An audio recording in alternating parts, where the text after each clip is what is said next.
জয় হিন্দ, নমস্কাৰ, ইনকলাব জিন্দাবাদ। আপোনালোকে গমে পাই চাগে লাহৰিঘাট ফিজিকেল একাডেমি খোলাৰ উদ্দেশ্য। আমাৰ উদ্দেশ্য এটাই, যাতে আমাৰ পিছপৰা অঞ্চলৰ ল'ৰা ছোৱালীখিনি উঠি যাব পাৰে। কিন্তু আমি আজিকালি গুৰুত্ব নিদিয়া হৈছোঁ আৰু আমাৰ একাডেমিখনক লাইক কমেণ্ট শ্বেয়াৰটো কৰা আৰু দূৰৰ কথা, কোনেও নামেই নাজানে। কিন্তু অইন ষ্টেটবোৰক চাওকচোন, যেনেকুৱা বিহাৰ ষ্টেটখনক চাওকচোন, কেনেকুৱা উন্নত হৈ আছে লাহে লাহে।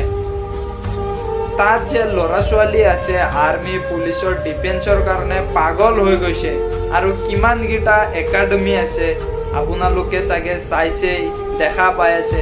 কিন্তু আমাৰ অসমত কিমানখন একাডেমি আছে, কিমান ল'ৰা ছোৱালী প্ৰশিক্ষণ লৈ আছে। আৰু যদি গাঁৱলীয়া অঞ্চলত একজন বা দুইজন ফিল্ডত দেখা পাওঁ, তেওঁলোকক ছাকচেছ হ'বলৈ আমি নিদিওঁ। তেওঁলোকক আমি ইটিকিং কৰোঁ বা কিবা কিবি কৈ ফুৰোঁ, যাতে তেওঁলোক যাব নোৱাৰে, তেওঁলোকৰ মনত দুখ পায়, তেনেকুৱা কথা কওঁ আমি, হয়নে বাৰু?